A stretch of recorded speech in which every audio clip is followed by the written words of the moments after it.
Hello everyone, welcome back to my channel. ಇವತ್ತು ಶುಕ್ರವಾರ, ಹಾಗೆ ವೈಕುಂಠ ಏಕಾದಶಿ.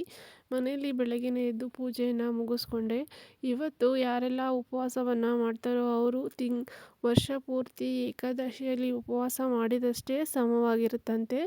ಎಲ್ಲರಿಗೂ ಒಳ್ಳೆಯದಾಗಲಿ. ಇವತ್ತು ನಾನು ಅವರೆಕಾಳು ಸೀಸನಲ್ಲಿ ಅವರೆಕಾಳನ್ನ ಬಳಸ್ಕೊಂಡು ಅವರೆಕಾಳು ಪಲಾವ್ನ ರೆಡಿ ಮಾಡಿದ್ದೀನಿ.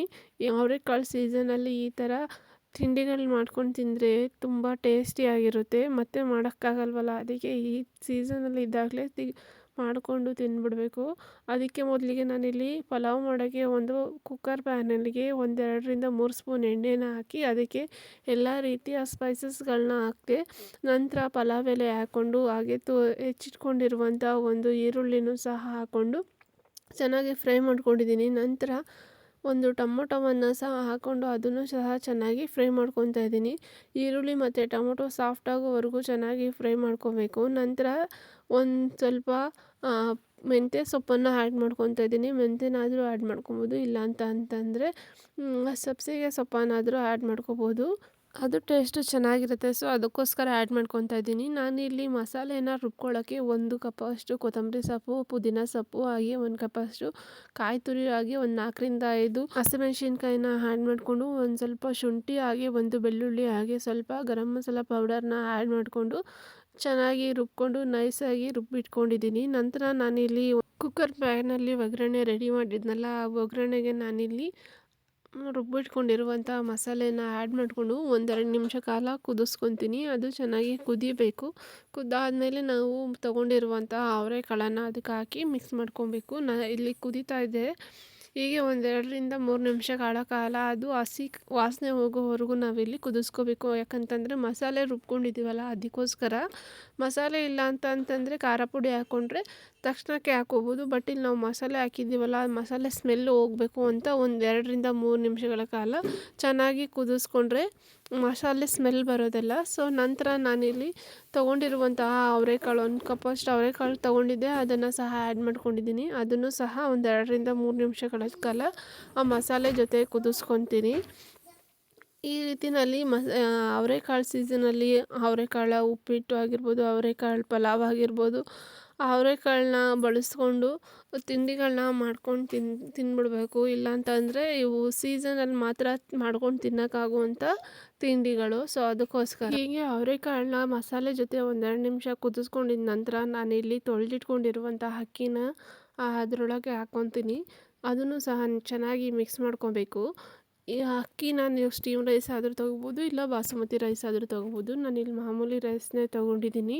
ಅದನ್ನು ಚೆನ್ನಾಗಿ ಮಿಕ್ಸ್ ಮಾಡ್ಕೋಬೇಕು. ನಂತರ ನಾನಿಲ್ಲಿ 2 ಕಪ್ ಅಕ್ಕಿ ತೊಗೊಂಡಿರೋದ್ರಿಂದ 2-2.25 ಕಪ್ಪಷ್ಟು ನೀರನ್ನ ಹಾಕ್ಕೊತೀನಿ. ಏನಕ್ಕೆ ಕಡಿಮೆ ನೀರು ಹಾಕ್ಕೊತಿದ್ದೀನಿ ಅಂತಂದರೆ ಅನ್ನ ಉದ್ರುದ್ರಾಗಿ ಬಂದ್ಬಿಡುತ್ತೆ. ಇಲ್ಲ ಅಂತಂದರೆ ಅನ್ನ ಮೆತ್ತಗಾಗ್ಬಿಡುತ್ತೆ, ಚೆನ್ನಾಗಾಗೋದಿಲ್ಲ ತಿನ್ನೋದಕ್ಕೆ. ಅದಕ್ಕೋಸ್ಕರನೇ ನಾನಿಲ್ಲಿ 2 ಕಪ್ ಅಕ್ಕಿಗೆ 2 ಕಪ್ ಅಷ್ಟೇ ನೀರನ್ನು 2-2.25 ಕಪ್ಪಷ್ಟು ನೀರನ್ನ ತೊಗೊಂಡಿದ್ದೀನಿ.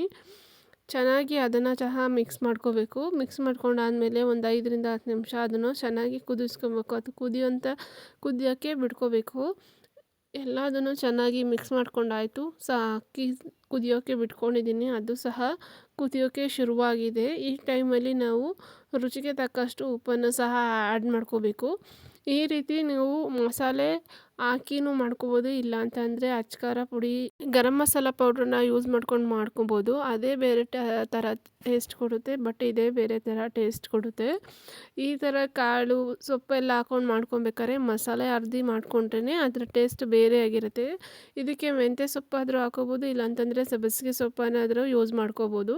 ಇಲ್ಲ ತರಕಾರಿನಾದರೂ ಹಾಕ್ಕೊಂಡು ಯಾವ್ದು ಮಿಕ್ಸಡ್ ತರಕಾರಿಗಳು ಯಾವ್ದು ಇಷ್ಟ ಆಗುತ್ತೋ ಆ ತರಕಾರಿಗಳನ್ನ ಯೂಸ್ ಮಾಡಿಕೊಂಡು ಮಾಡ್ಕೋಬೋದು. ಇಲ್ಲ ನಾನು ಅವರೆಕಾಳು ಇರಲ್ಲ ಅಂತ ಅಂದಾಗ ಬಟಾಣಿ ಕಾಳನ್ನೂ ಯೂಸ್ ಮಾಡ್ಕೋಬೋದು, ಅಥವಾ ಬೀನ್ಸ್ ಕಾಳನ್ನೂ ಸಹ ಯೂಸ್ ಮಾಡ್ಕೊಬೋದು. ಹೀಗೆ ಎಲ್ಲ ರೀತಿಯ ಕಾಳು, ತರಕಾರಿ, ಸೊಪ್ಪುಗಳನ್ನ ಯೂಸ್ ಮಾಡಿಕೊಂಡು ನಾವು ಪಲಾವ್ನ ರೆಡಿ ಮಾಡ್ಕೊಬೋದು. ಇದೇ ಥರ ಮಸಾಲೆ ರೆಡಿ ಮಾಡಿಕೊಂಡು ಅವಕ್ಕೆಲ್ಲ ಬೇರೆ ಬೇರೆ ಸೊಪ್ಪು, ತರಕಾರಿಗಳನ್ನ ಯೂಸ್ ಮಾಡಿಕೊಂಡು ಮಾಡ್ಕೋಬೋದು.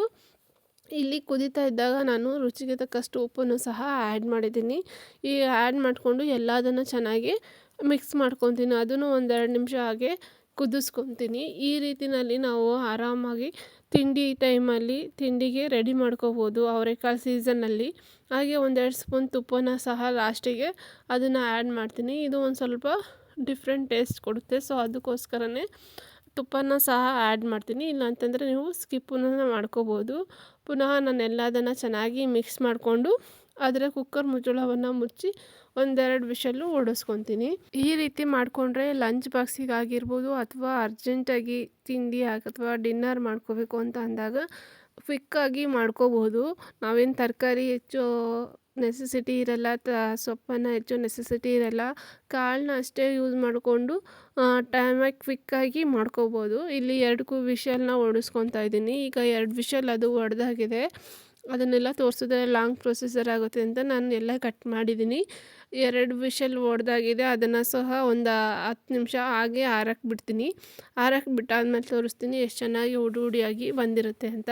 ಎಲ್ಲಾದರೂ ದೇವಸ್ಥಾನಕ್ಕೆ ಹೊರಟಾಗ, ಟ್ರಿಪ್ಪಿಗೆ ಹೊರಟಾಗ ಬೇಗ ರೆಡಿ ಮಾಡ್ಕೊಳ್ಳೋ ಅಂಥ ತಿಂಡಿ ಸಹ ಇದಾಗಿರುತ್ತೆ. ಈ ರೀತಿ ಮಾಡ್ಕೊಂಡು ಹೋದರೆ ಆರಾಮಾಗಿ ಬೇಗ ಕೆಲಸನೂ ಆಗುತ್ತೆ, ನಮ್ಮ ತಿಂಡಿನೂ ಬೇಗ ರೆಡಿ ಆಗುತ್ತೆ. ಈ ರೀತಿ ನೋಡ್ರಿ ಎಲ್ಲಿ ಎಷ್ಟು ಚೆನ್ನಾಗಿ ಪಲಾವು ಹುಡಿ ಹುಡಿಯಾಗಿ ಬಂದಿರುತ್ತೆ ಅಂತ. ರಾಯ್ತ ಆಗಿರಲಿ ಅಥವಾ ಮೊಸರು ಬಜ್ಜಿ ಆಗಿರಲಿ ಅಥವಾ ವೆಜ್ ಕುರ್ಮಾ ಆಗಿರಲಿ, ಅದು ತುಂಬ ಟೇಸ್ಟಿಯಾಗಿರುತ್ತೆ ಇದ್ರ ಜೊತೆ ತಿಂದರೆ. ಈ ರೀತಿ ಇಲ್ಲ ಅಂತಂದರೆ ಪ್ಲೇನಾಗೂ ತಿನ್ಬೋದು. ತುಂಬ ಚೆನ್ನಾಗಿರುತ್ತೆ, ಟೇಸ್ಟಿಯಾಗೂ ಇರುತ್ತೆ. ನೋಡಿರಿ ಇಲ್ಲಿ ಎಷ್ಟು ಚೆನ್ನಾಗಿ ಉದುರಾಗಿ ಬಂದಿರುತ್ತೆ.